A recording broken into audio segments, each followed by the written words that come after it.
Hello everybody and welcome to another episode of the Streaming Ones, our live dev stream series. On today's episode, we're going to take a look at the museum and we're going to give a little sneak peek at what's coming around the corner for TSW's 4th anniversary. Plus, we're going to have some bonus point giveaways, so stay tuned. Hello! Hi! How's it going, everyone? My name is Andy Bennett and I'm your community manager. I'm Romain Miel, the game director of the Secret World. And this is Bongo, our newest writer. He's really good. Yeah. He's a little camera shy, so he's going to be quiet for most of the time, but he's just going to say hello real quick. Hello. Hey guys. That's too much pink. Nah.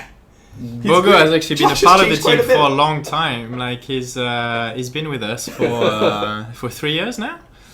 And so he's stepping up now that we've lost Screeve sadly, but he's a great character. He's just as much Zaz as Josh, so I'm sure you guys will get to like him very soon.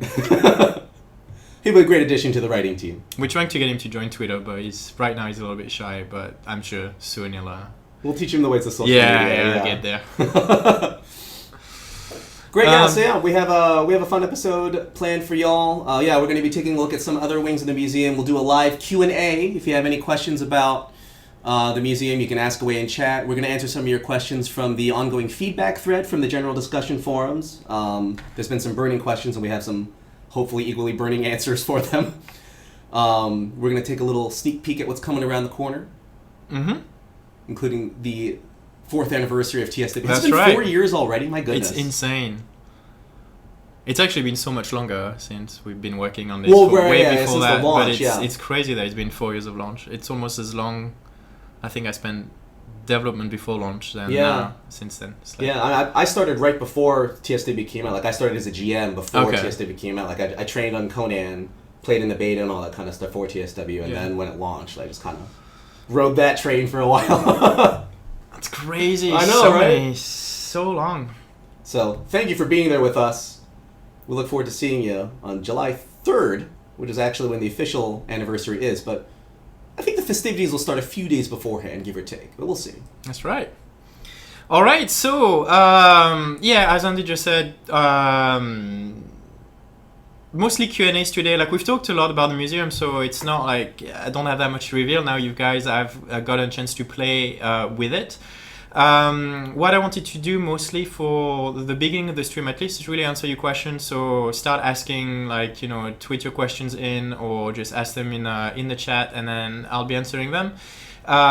If you guys have any wings that you would like to see, and if you want me to spoil a few more outside of the 4 I'd shown before, feel free. We can show you some of the Paragon exhibits that you might not have gotten yet, or at least I hope you haven't gotten yet, because if you have, that means you haven't slept in a week. And then we'll talk a little bit about the anniversary. Talk a little bit about Fang. And then what did I have? Yeah, and then we'll have a special announcement at the end. We'll actually be showing the 18-month membership rewards. So stay tuned. That's exciting. Big reveal, yeah, because we'll be going live in. It's already been 6 months since we introduced the membership revamp. It's crazy, time flies. I know. Oh my god. It has been 6 months. My goodness. Yeah, it's been great. Yeah. Hope you all have been enjoying the membership rewards so far. And we have a lot more coming up in the pipeline too. So yeah, we can't wait to show more off. All right, great. So I'll just go quietly inside the museum and start talking about things until the questions start coming in. If you have any other questions, just ask away live, and we'll just answer them as they come up. All right. So let's see. So I'll just answer like things I know I've read on the thread, on the feedback threads, and then I can just mention them now. So let's start with the statue of yourself in the museum. So a lot of people have been asking about ways of changing the pose of the character. So it's actually, there are 7 different poses that you can get, and they are achievement rewards. So if you go into your achievement window and go under wings, actually I haven't I don't have them unlocked in this character. But if you look under those sponsor VIP donator achievements, you will notice one of the rewards is a statue pose. So you get hands on hips, face palm, salute, jazz hands, and heroic. On top of the 2 that you already have when you unlock the museum. There's possibility of adding more in the future. There's been a few great suggestions, so we'll see depending on how we develop the feature. There's already a lot going on right now, like you wanted to be done with this for a while, but depending on the success, we might be adding more things. We have a V2 plan, like we do everything, so we can potentially expand more on it, and you'll notice some of the free space there is in the world is actually there for potential extra stuff later on. So we'll see. It will really be depending on you guys and how you like what you have so far. Another very common question, which is something that I really wanted to do and was part of the design, is the statue being able to save those clothing configuration that you put, so that whenever you come back, this gets saved. Unfortunately, this is something that we can't do easily right now, and this goes into a little a forehead I wanted to mention is actually, as part of this stream, I'll be going a little bit techie. We'll be talking a little bit about reasons behind some of the designs, restrictions with tech, so it might be spoiling a little bit of the wonders of the video games. Mysteries, and I'll try to keep it simple, but I hope it will make sense. And if you don't want me to spoil the illusion, just go la la la as usual. All right, so in this case, not being able to save the statue is database space. It's something that we talked about a lot. Like, there's a lot of things that get saved on the characters, like all of your feet, everything you have equipped, all of the items you have equipped, everything you've learned, all the missions, all the tags, the achievements. It's all of this takes a lot of space.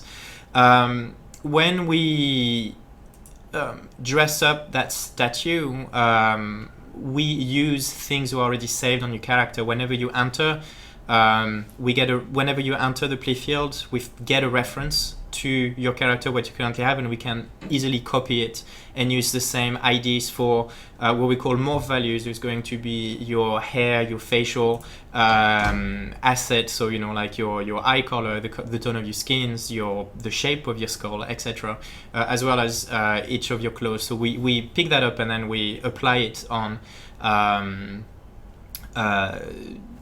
the human rig, human skeletons, and make it look like you. Saving this, unfortunately, it's a lot of data. It's and for each of the characters, is something that we simply cannot do. It would have to be saved in the character, and literally this would increase your loading time on every single zone everywhere. It would increase some of the server lag and stuff like this. And there's a lot of stuff that we do that you guys don't need to worry about. It's part of our job, but that's the reason why we can't really do it right now. That said, I'm trying to find a way to make it happen still. We cancelled it when we worked on the museum at first, just because of the extra amount of data that actually had to be stored somehow. We're looking into potential way of doing it, so there's no promises there. We're trying to literally get rid of some of the stuff we might not need in order to make space for this, so we can start doing it. So I really hope we can, because it's something I really want to. I know I want to be able to go and make a one-time statue, make him look like exactly how I want my character in my personal game. I want him how I want him to look, and then wear what I want to wear without having to get that look. So I'm completely on your side. Now it's going to be managing to do it tech-wise. So we'll see. What else? Moving on. If any questions pops in, just let me know. There are a couple questions. I know we already touched upon taking feedback on expanding the poses of the statue of your character, for example. Mm-hmm. One question came up was, can we comment either way on if we want to add a wings pose, for example, for people who have their ultimate ability? We could, yeah. It's then it's just going to be a matter of displaying what we want to display and making the pause on ourselves. It still requires an animator and to make those kind of a static version. So it's still some work on our end, but we have the system in place. We can potentially add more. We need to find ways for you guys to unlock them. But again, all of this will depend on how much time you guys spend in the museum.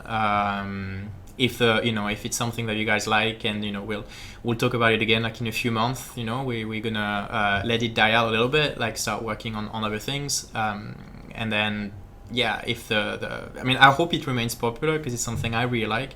I'm really attached to this in particular because I love that we get to show how cool our monsters look like, and we have tons of other things we want to be able to show. So as we said, the ball is in your court now, so it's get to it. If you like it, if you keep telling us that you like it, we'll do more, we'll expand it. If you guys hate it and want some other stuff, we'll do some other stuff. It's we're always listening. So lots of people in Twitch chat are asking for a teleport to the museum added to the teleport window. So yes, the teleport is actually coming up. With the anniversary, we'll be adding a teleport to the Curator. It's already in, and funny story, it was planned from some time. We talked about it, we did a lot of things, and then we got swamped with other things, and it just got lost in the amount of tasks that we had. We had some issues while we were working on it, while we were testing it internally with allowing people to join your museum, and we were actually looking originally at putting a teleport in as a way for you to get back to your own instance. And we solved those issues in some other ways, and then the museum just got lost. The teleport got lost at this stage. So we will be adding a teleport, a Laurentian fabricator on the Curator. You'll be able to buy.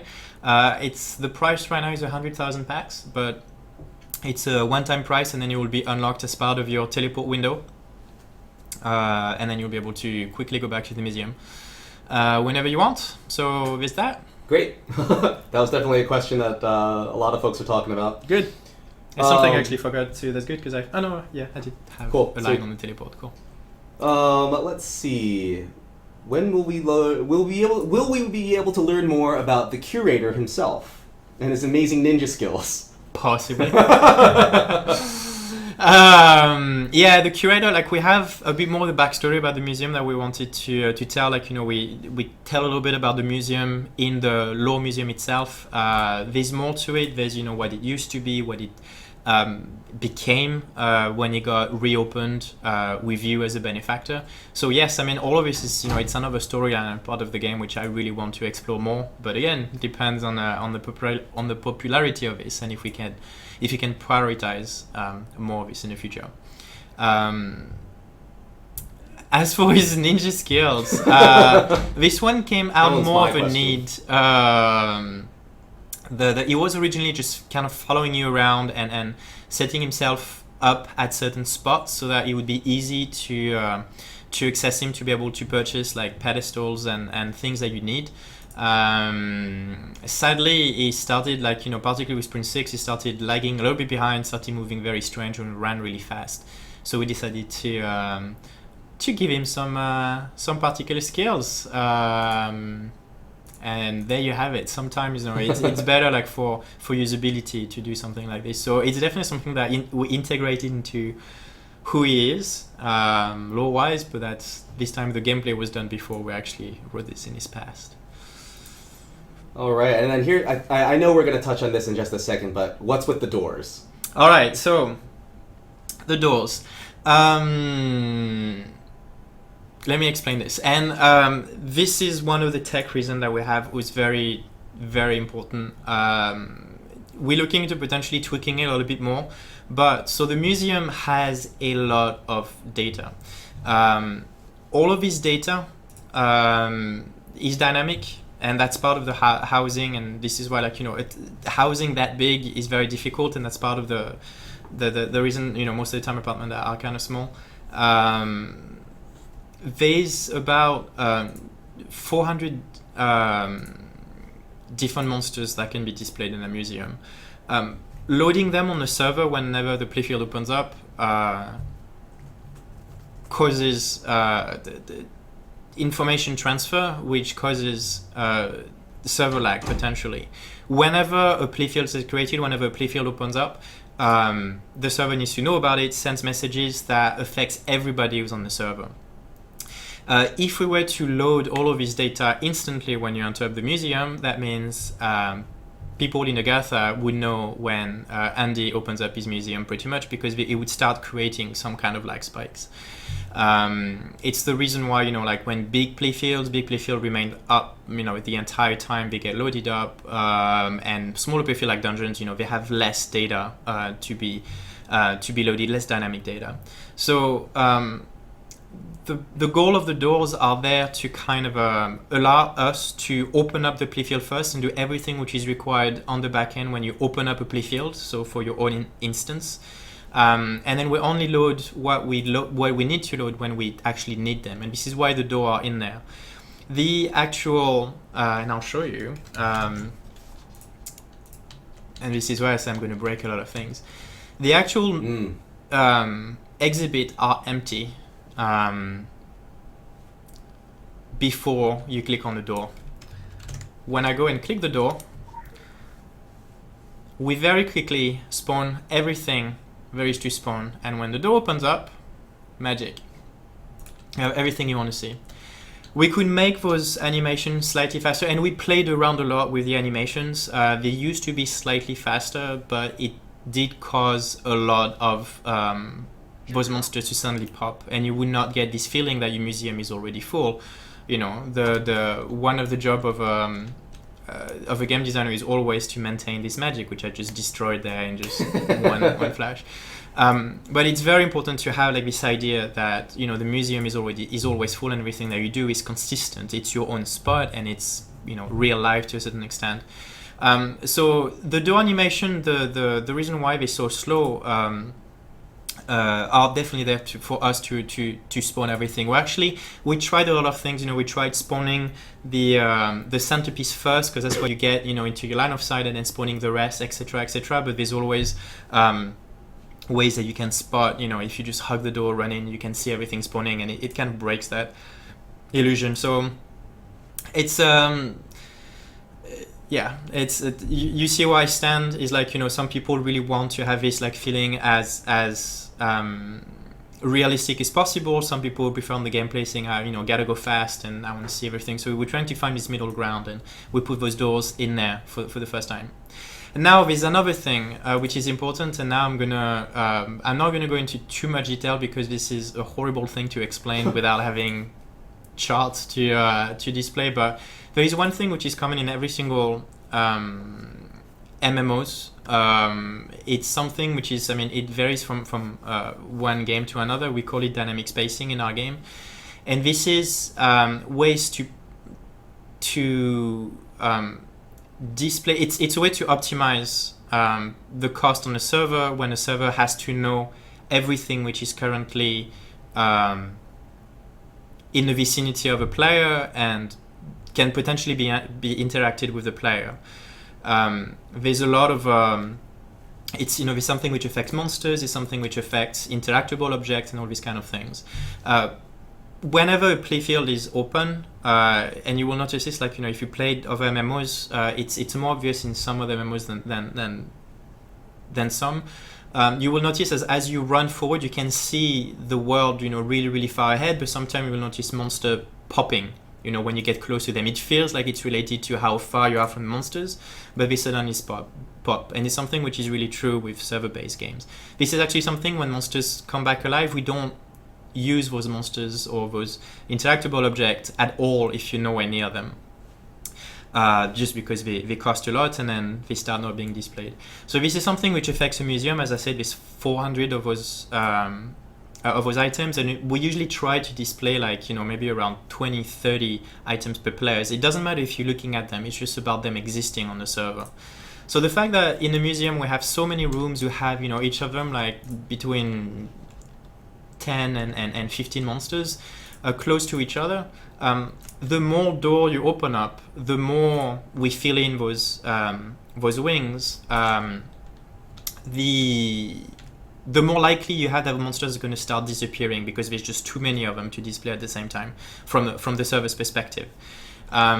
So the doors, what happens is like, we keep them open for a while, we keep this data loaded, we keep if you're visiting a friend's instance, you'll notice the first time they need to open up the door because we can populate this area, but then you can open up the doors yourself whenever you're visiting your friend's museum. And that's because we've already stored the data from your friends and we know what we're supposed to load into that particular area. But the reason why we close the door again is to prevent you seeing potentially half-empty wings, because not everything can be displayed at the same time because there's just too many monsters within the vicinity.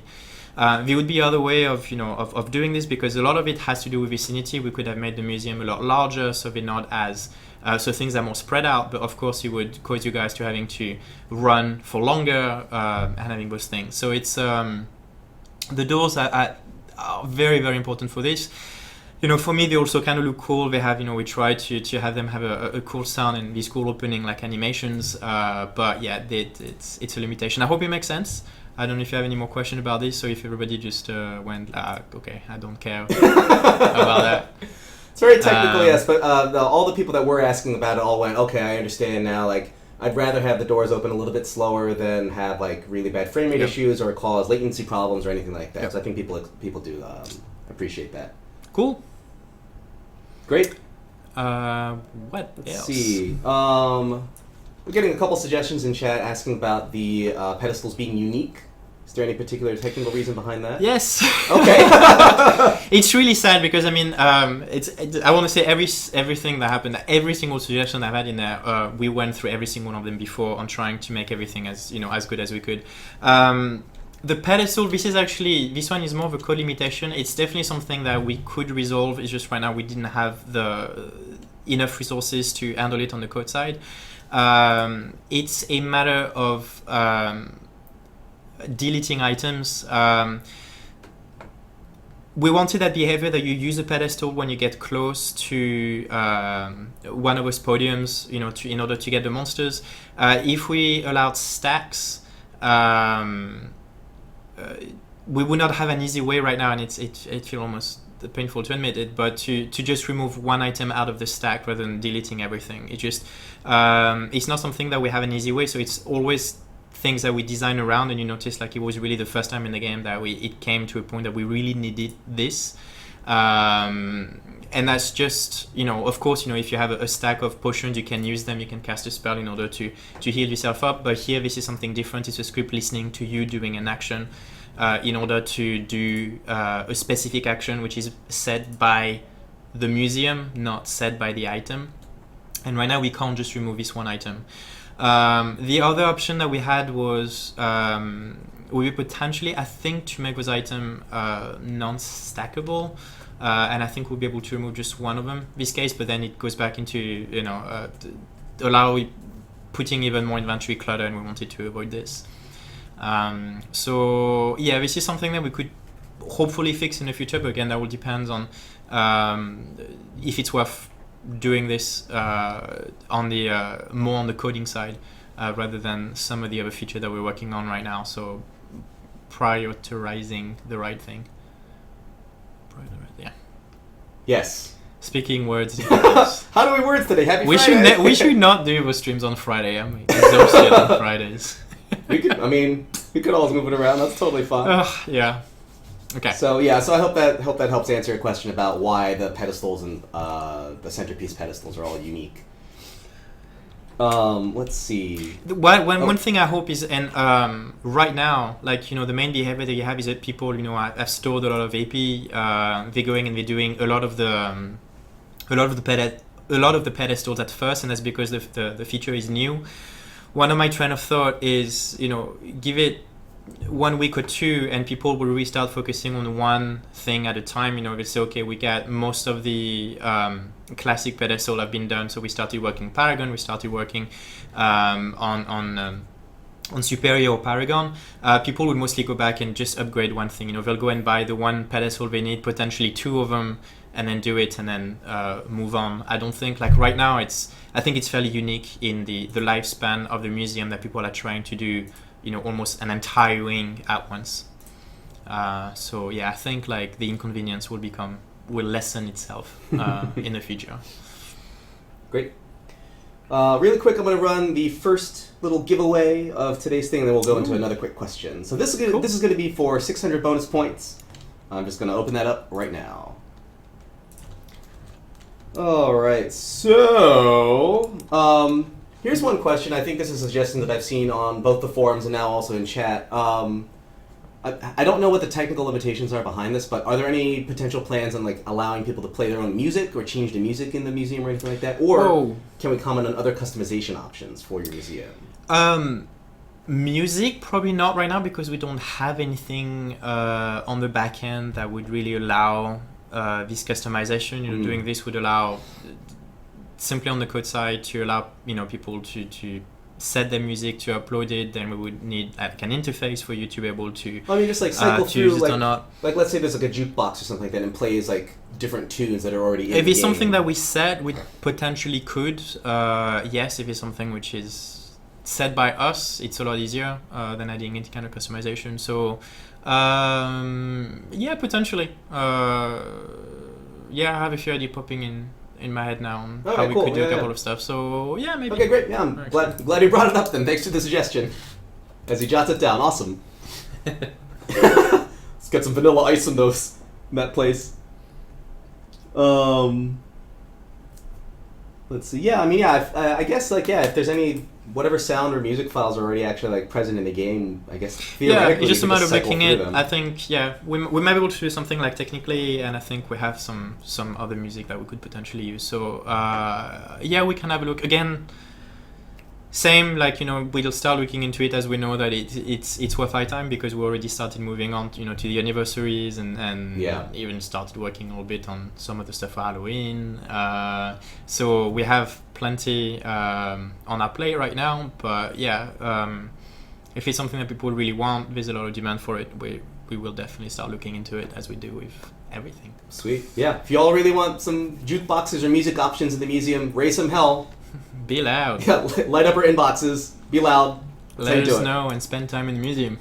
Yeah, everyone's going on about how they want. A lot of comments right now in chat about how they want Siren Song to play. For example, for like the New England wing and all that kind of stuff. So yeah, it looks like that might go over well depending on what we can do. While we're here, I'll mention a little thing. So there's one bug that popped out, and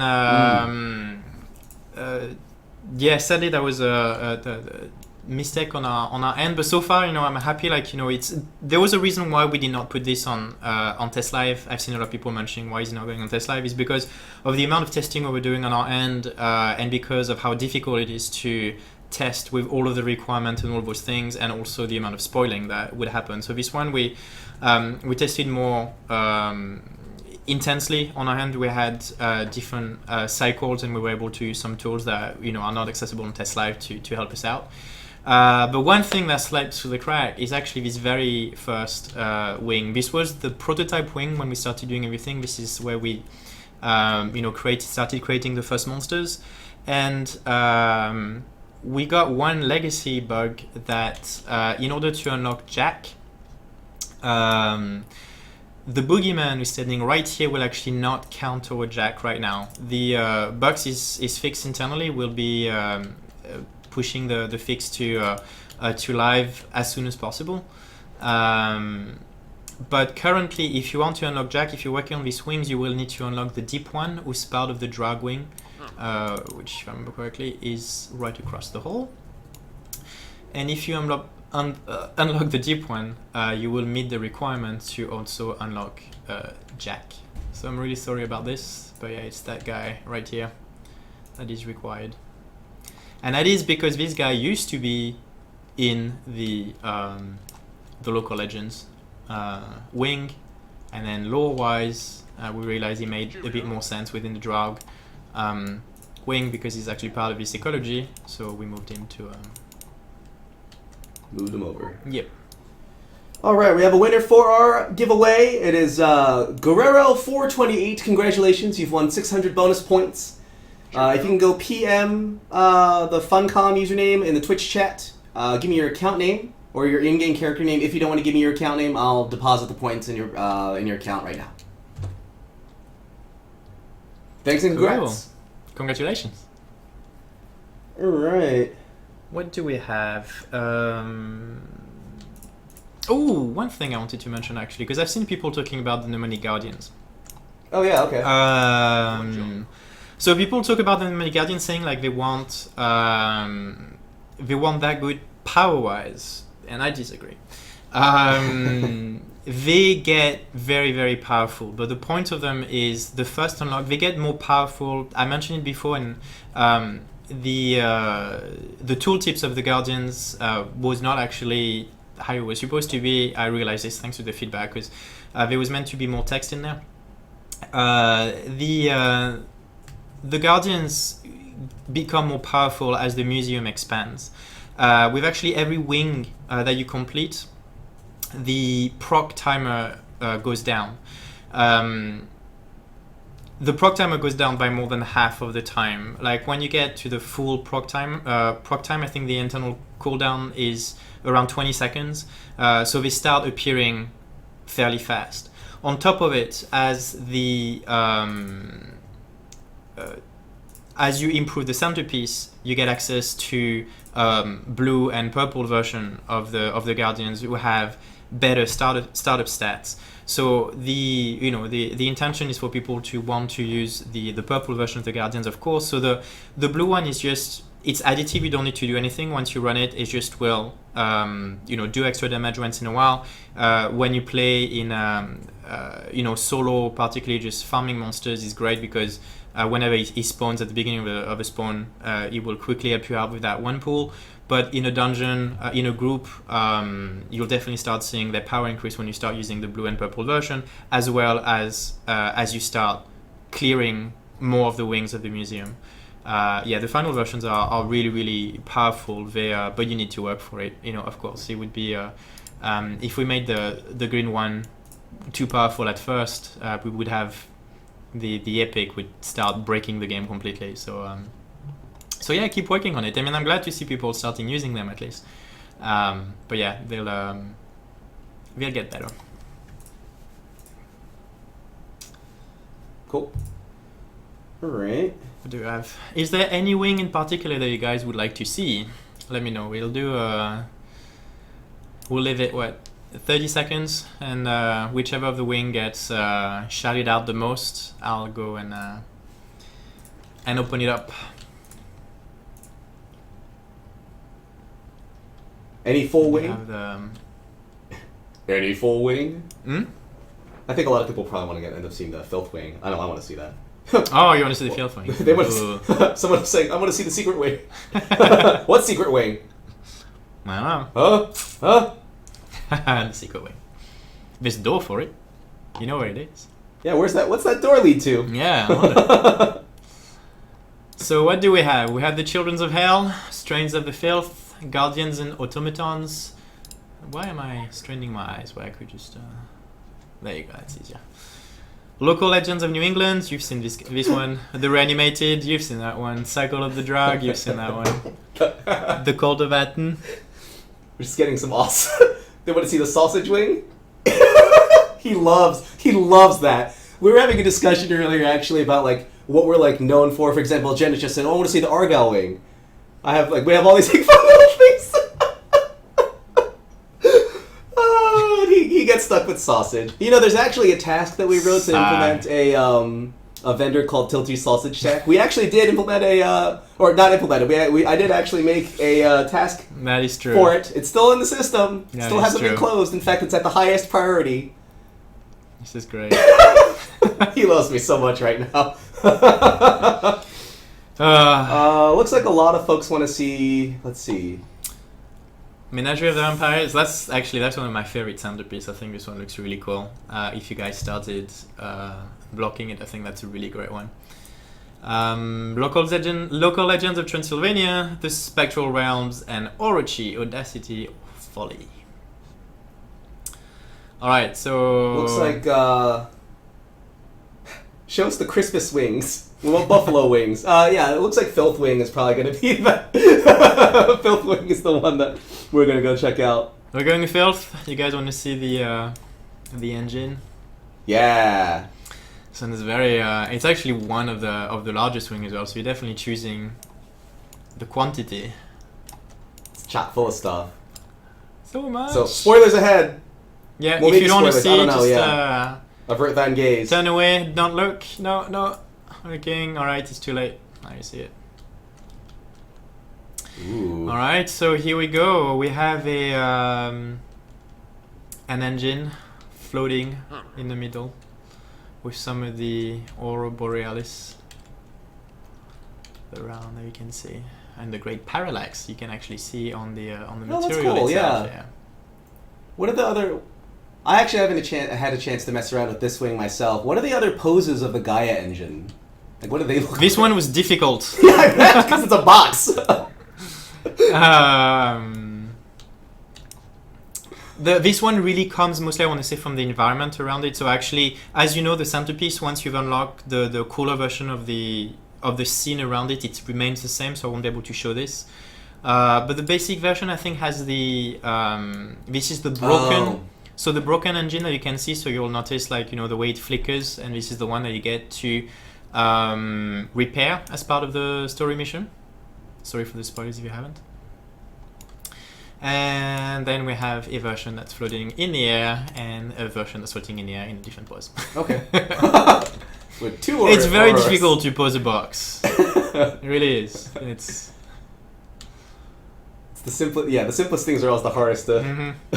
But yeah, it's kind of it had to be a wing, like, you know, like the cleansing, the prisons, kind of made sense with the fields. All right, but let's have a look at the exhibit. So we have...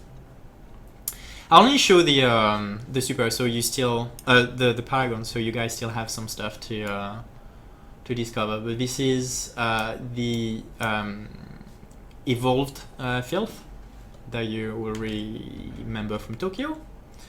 Some of the fungal filth. Ooh. And this is the ape, the filth ape from Tokyo again, from the docks. Don't look. That was his brother. He's your friend! This is actually one of the rare versions of the exhibit. So here's a little bit more of a spoiler, but this is the pagan filth Hulk. Oh, that's awesome. I actually didn't see the pompadour thing until you pointed it out. Yeah. That's funny. I forgot about that. Details. Yeah, we have shades. That one's, I thought that one was interesting because it's so huge. You just Yeah, it was difficult on trying and like, you know, we can't make it little. It looks a lot cooler that it just, you know, it spreads around it. Oh yeah. So doing we have the Guardians. So this is the Egypt Guardian, the Tokyo Guardian, Transylvanian, in New England. These jerks. Shade Stoker, yeah. Ugh, I hate them so much. Bestial Filth. Filth Spider needs a pompadour now too. Every filth creature now needs a pompadour. Confirmed. We go back into more of the fungal filth on this side. So different versions. And of course, the basic swarm in their business outfits or not. Oh, there was one suggestion actually that came up earlier in chat also. This probably will take a lot of work to actually implement, but what is it? Adding like some kind of like a zoom or view function for each for exhibits. So like I guess technically speaking, it would be like almost like a kind of a shallow binocular view or something like that, just to get a good view of it. But I feel like that would be like you'd have to add 1 point for every single exhibit. And it would be. There'll be a lot. It's a lot of work. Yeah. It's definitely a lot of work, but it's not a bad idea at all.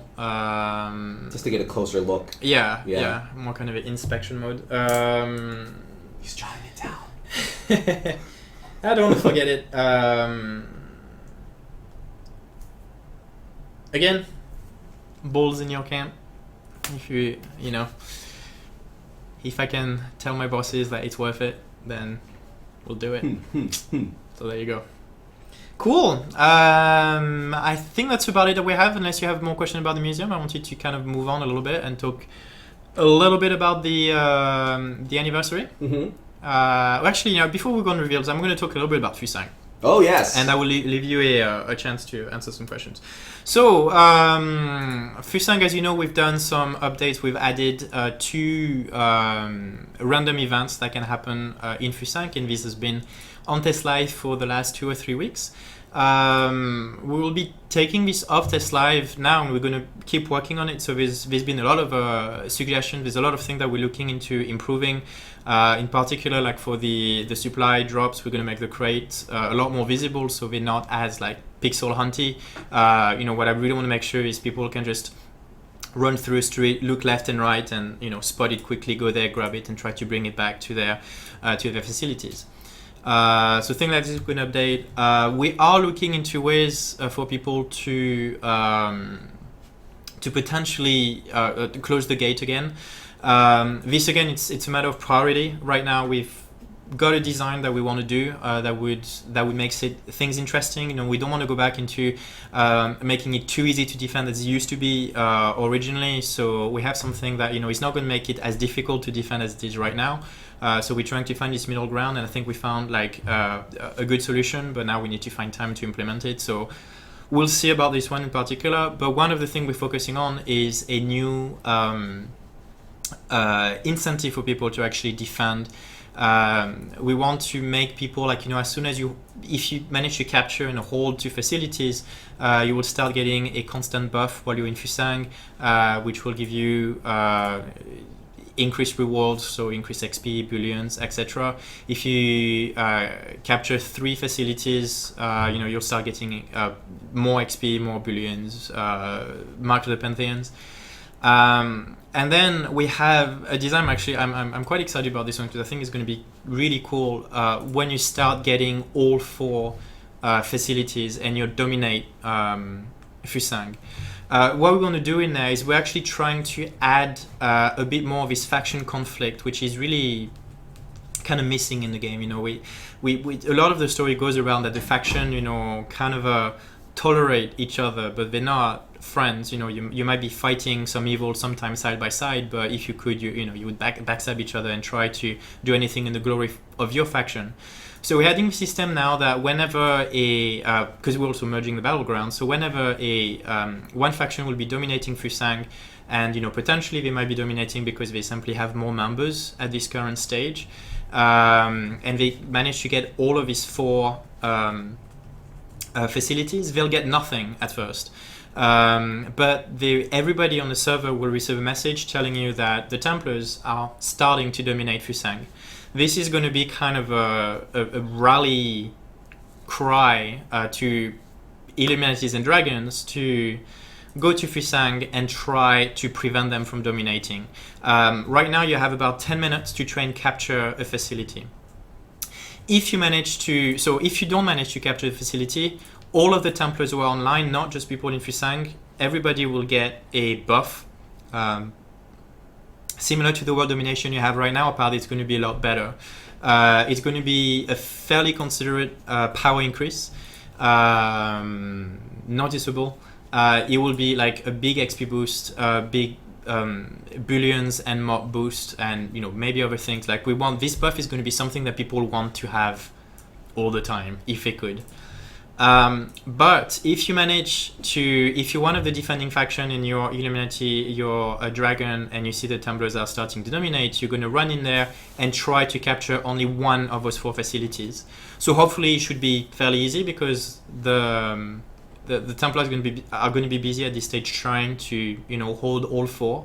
Hopefully this is when they'll start doing, like, if they get lucky with supply drop, they might be able to start holding a facility unguarded but completely protected. So the mini games will work with it at the same time. But if you manage to steal only one of the facilities, you will shut down that claim for domination, and you will get a shutdown buff for you and your entire faction as well. And this faction, it won't be as good as the world domination, but it will still be a power increase. It will still be XP bullion, mop increase. So still something like really, really considerable. We don't want it to be as good as the world domination, of course, because it's easier to get potentially. But really the incentive is for everyone to go and, you know, and attack and help out and try to get this benefit for the entire faction. There's also a mechanic in there that will make it that only one of these buffs can really be on at the same time, whether it's a shutdown or world domination.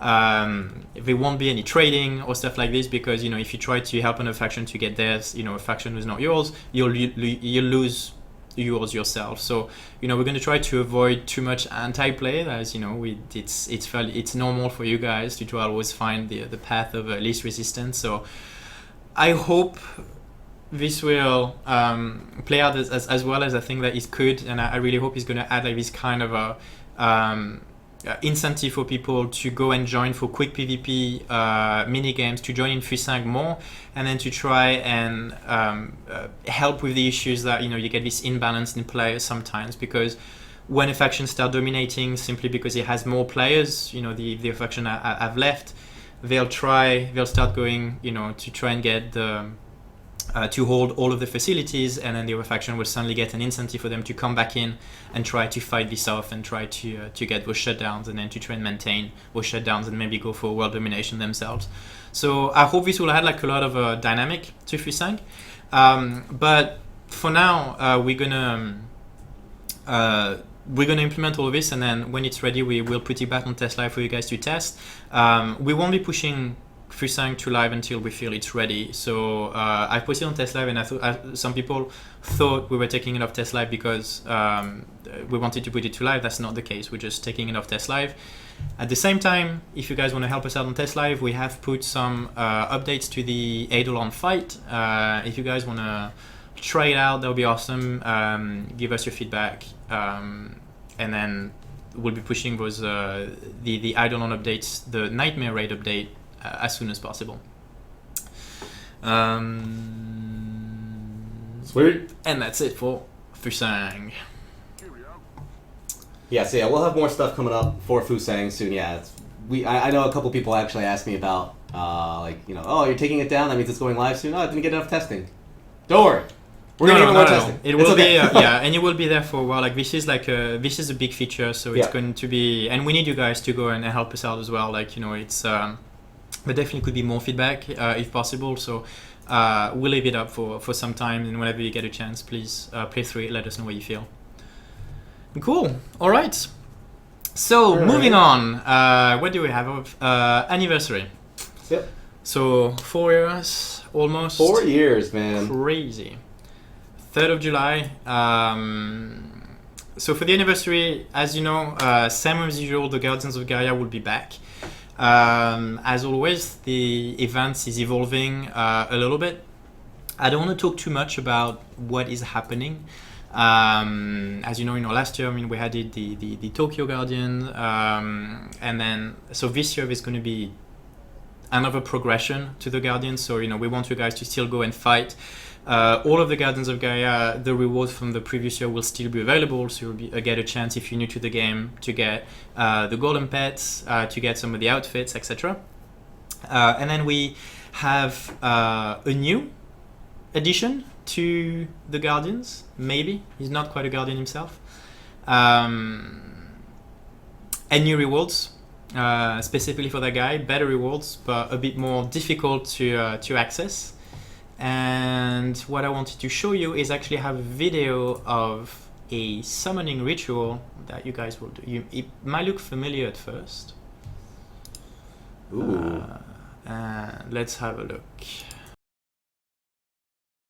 There we have it. So the Guardians now will have a chance, the Guardian of Fighting will have a chance of dropping a, I'll say, corrupted version of themselves, a small shard.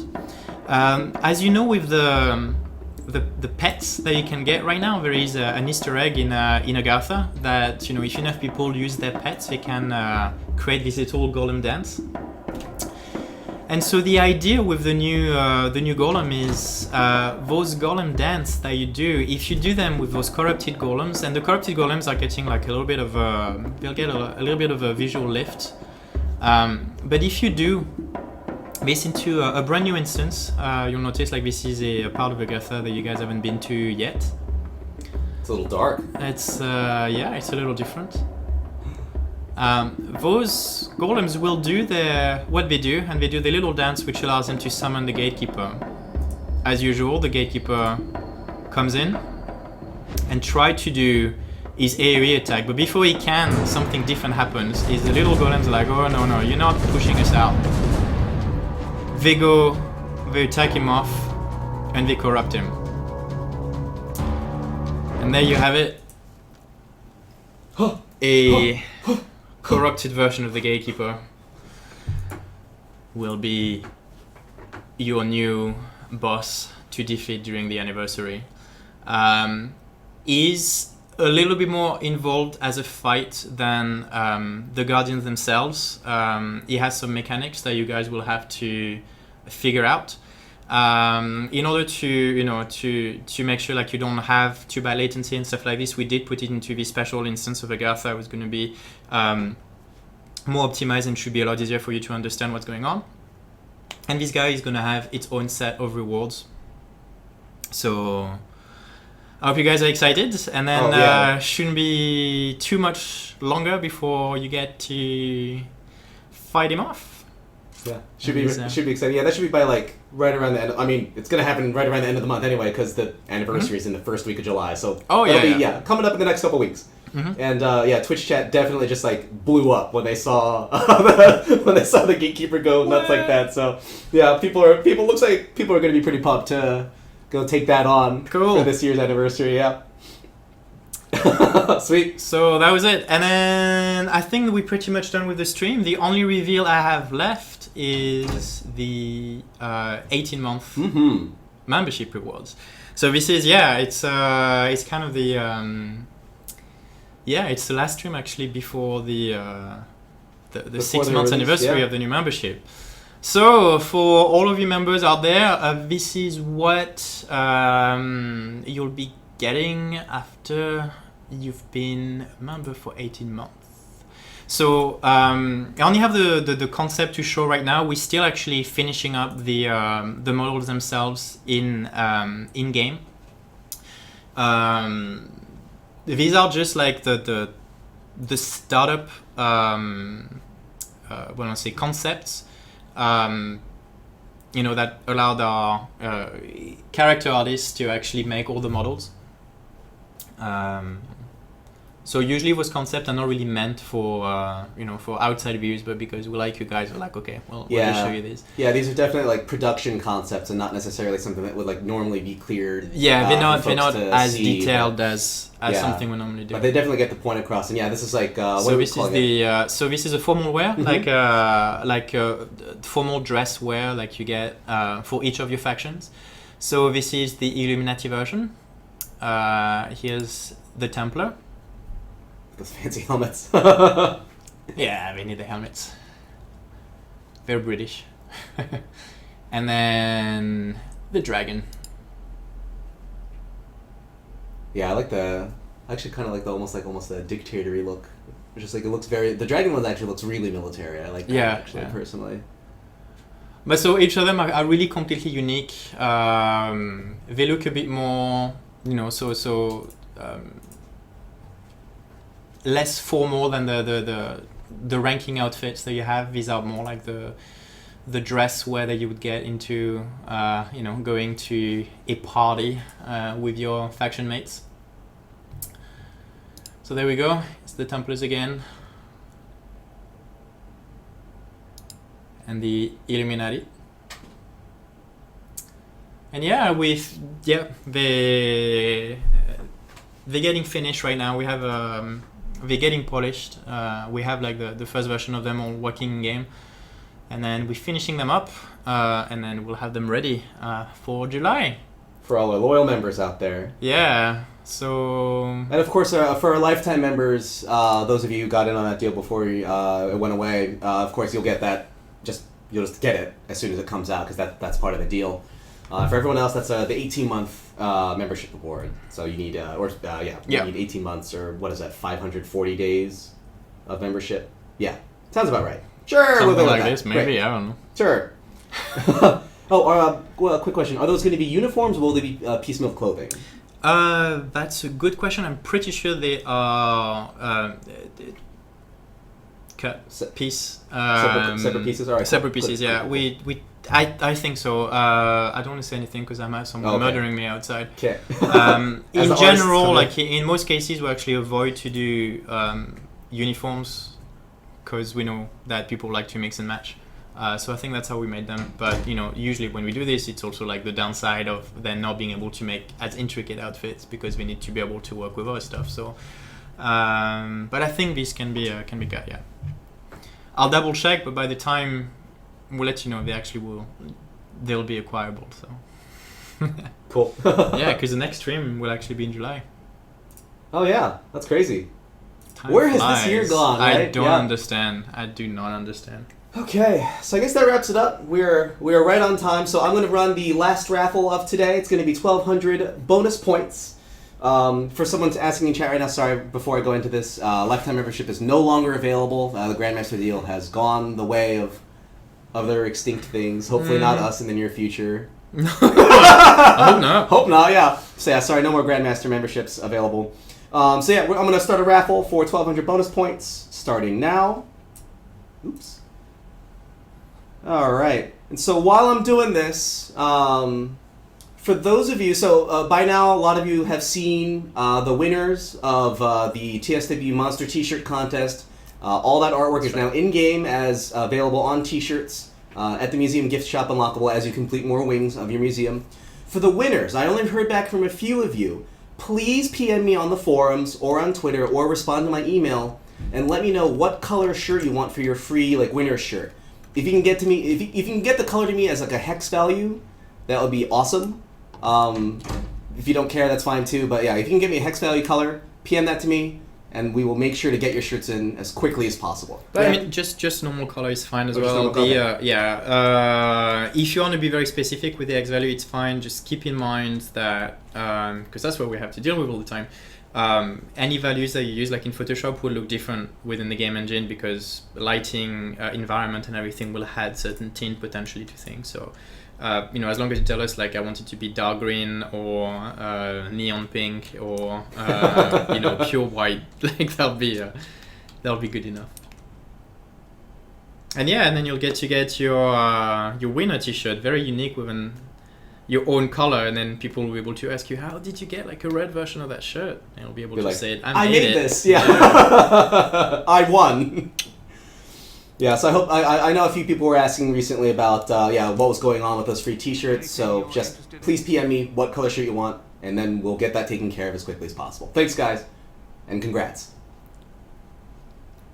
All right. Thank you. Are we gonna show off a couple of the shirts? I can, yes. That one was actually, actually this one is one of ours. From one of ours, yeah. Hello. Let's see, Hackabox. I like that one. Is there a $sign anywhere here? Someone is commenting about. Oh, we're talking about the cards, I think. Oh yeah. Reusing assets. Oh, come on. $signs in the British Museum. Nice. Good eye. I did not catch that. Yeah. All right. So yeah.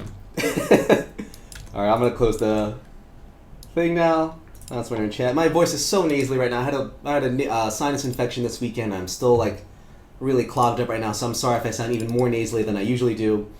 But your winner is. I'm sorry if I mispronounced this. Dorilus. You've won 1,200 bonus points.